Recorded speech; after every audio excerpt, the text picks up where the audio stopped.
I think home to me is a place that you're always welcome, where you can walk in the door and not much has changed. Even if the physical aspects have changed, relationships don't change, or there's always an openness to it. I'm like 28 years old right now, and I've probably lived in over 20 different places. No place more than ever 2 or 3 years. You know, I grew up moving from house to house: Eggleston, Normal, Emerald, Union, Harvard, Princeton, Yale. Growing up in Roseland, it was just easy to see a lot of brokenness in the community, in the school, even in the household. You know, just broken families, right? When everything around you is broken, it's hard to even know what would it look like if it wasn't, right? Because everything's broken, right? What does it look like if our school system changed? What does it look like if, you know, for a husband and wife to love each other? What does it look like to grow up in one home, you know, and be with your parents? You know, what does that look like? That's foreign that was foreign to me. That was probably foreign to most of my friends that grew up in Roseland. And brokenness was definitely a big theme. What I feel like when I think about Wade and his family at this point, and Wade even when he was a single, I think about the journey of legacy, the reality of investing in people's lives and seeing one-on-one or one life at a time transformation. Well, I came to Chicago and joined the ministry. My initial role was to reach out to teenagers, and so started volunteering at a couple different high schools in the band programs, the music programs. And Wade was one of the first guys that I met. I remember he was in the percussion section, and we connected initially, and it was really through some friends that kind of convinced him to come and check out our community center. The first time I saw the Agape Center, I don't think I was even in high school. I was a little kid. And it's this gray slate of a building next to these train tracks. And so I run into this building again in high school with a friend. His name's Clarence. And he said he'd go to the Agape Center. And so I went in, and I was really surprised that, you know, the place was warm. It was nothing like what it looked like on the outside. It had a gym. It had all these volunteers in there. And somebody that I had seen, Brad Harry, who I had met in my band class, who was volunteering. Wade came to our ministry through the high school ministry, and particularly as Brad was volunteering, he experienced what we wanted him to experience. That's the sense that he belonged, that he was a part of this family.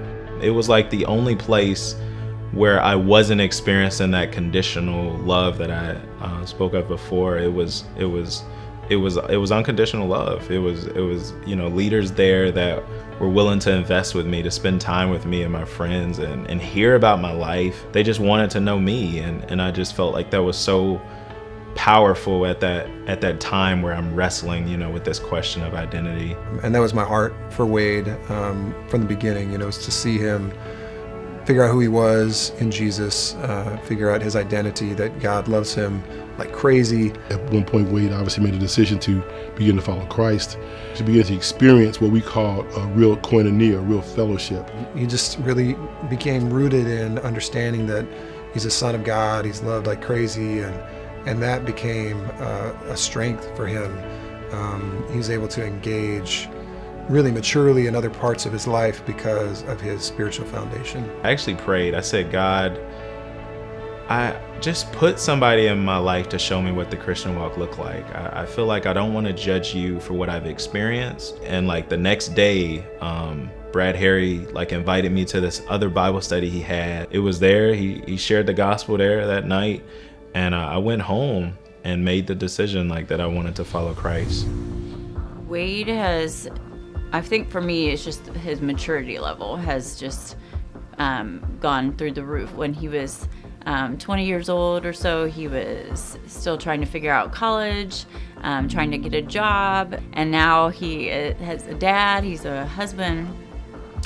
He works full time with our ministry. It's just so amazing to see how he has grown. I'm grateful that Wade is continuing the legacy of our ministry. It's been like almost 40 years of kind of passing on what it looks like to follow Jesus in this context, in this challenging context, and Wade has embraced it. Wade came up in the area, just like Milton, and God has transformed his life. When Wade came to know Christ in that age, he got a chance to begin to really experience the hope of life, and the hope of a life that would actually have meaning, would have purpose, and would be adventurous for his lifetime into eternity. All these things would have never happened if it wasn't for people like Brad, like Milton, really working together with me to create those options. I think it says something to have men of character in the community that are living out the gospel and not just keeping it to themselves, but